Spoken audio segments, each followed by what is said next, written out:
Bonjour tout le monde, dans cette nouvelle édition entre points de bourse technique de valeur et securities pour le 23 janvier 2023. Alors, dernière semaine, on a assisté à une tentative de rebond qui a orienté le MASI vers les 10 450 points et qui a été suivie par quelques journées de correction de ce rebond.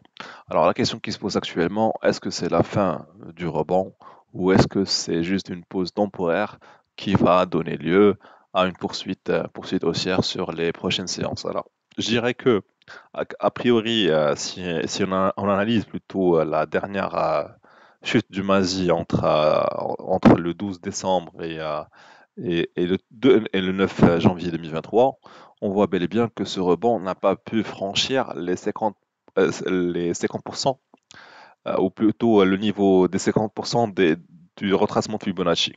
Qu'est-ce que ça veut dire? Ça veut dire que l'impulsion haussière était là, mais sans avoir un momentum assez fort pour récupérer la moitié de la perte qui a été enregistrée sur cette phase. Donc, d'autant plus qu'on a assisté lorsque le MASI s'est approché du niveau des 10 500, on a bel et bien assisté à quelques journées où on avait bien constaté une certaine résistance, ici aux alentours des 10 400 points. Ça veut dire qu'il y a encore de la vente et c'est tout à fait possible de voir une poursuite baissière. Ceci dit, on est actuellement sur une moyenne mobile courte, ici sur les 10 200. Une moyenne mobile courte, ça veut dire que ça peut susciter un retour de l'intérêt à l'achat pour ceux qui ont raté cette reprise entre les 9 700 et les 10 400. D'accord? Est-ce qu'ils vont venir en force ou pas? Bon, je dirais que ça va dépendre de plusieurs valeurs, de plusieurs grosses capilles, notamment ça va dépendre de Marc Telecom. Alors pour Marc Telecom, on avait déjà signalé le fait qu'on est en train de former une divergence haussière ici sur les récits, ce qui est un élément positif. On a assisté à une reprise au contact des 90 dirhams qui a permis de pousser le titre à dépasser sa moyenne mobile courte, ici aux alentours des 97, sans pour autant créer une nouvelle tendance, puisqu'on a assisté à 5 séances de correction. Alors, ceci dit, on est toujours sur la moyenne mobile courte, donc à l'image de ce qui se passe pour le MASI, avec une configuration prometteuse ici sur les récits.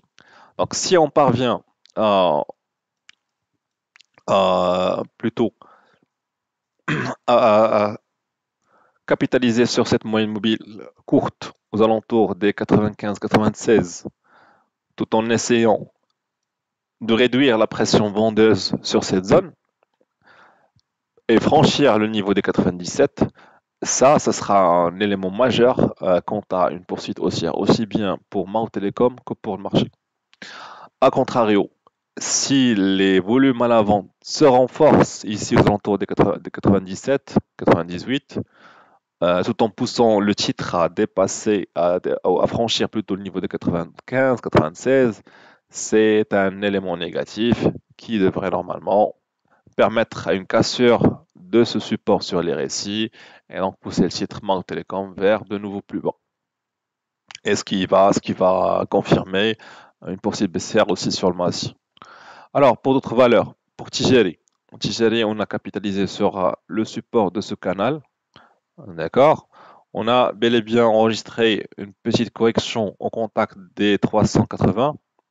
Bon, à l'image de ce qui s'est passé sur le marché, la configuration sur les récits demeure plus ou moins positive on a capitalisé sur ce support.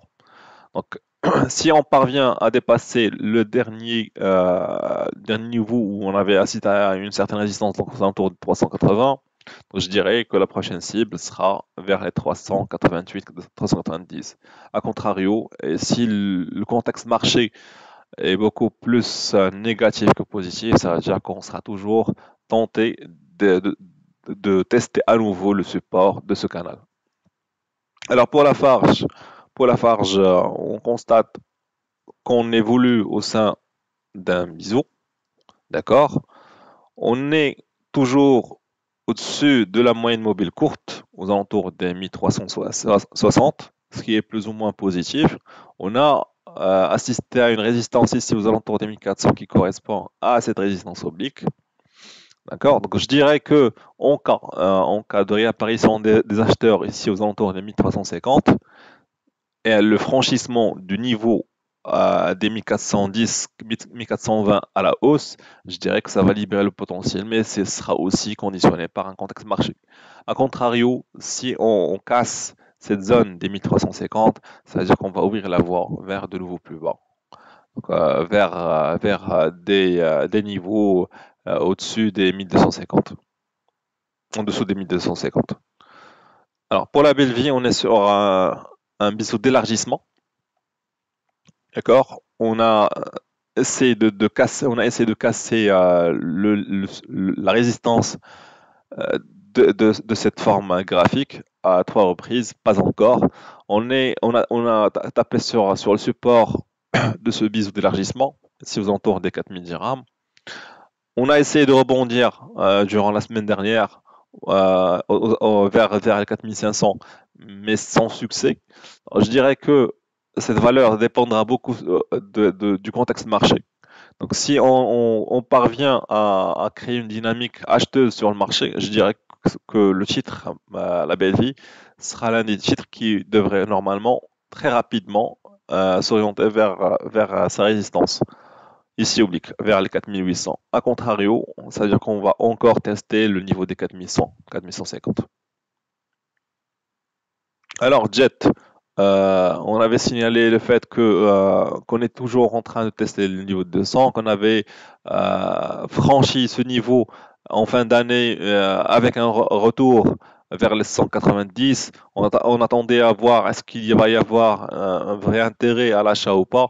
Bon, pour l'instant, on commence à avoir des journées de cotation au-dessus de 100 dirhams, ce qui est positif. On est actuellement toujours au niveau de 200 dirhams. Si jamais un contexte marché se confirme, plutôt l'orientation haussière du marché se confirme durant les 2-3 prochaines séances, je dirais que c'est l'une des valeurs qui devrait normalement profiter de l'absence graduelle des vendeurs ici pour enregistrer de nouveau plus haut. Donc ici vers une première cible aux alentours de 220 dirhams. Merci pour votre attention, à la prochaine.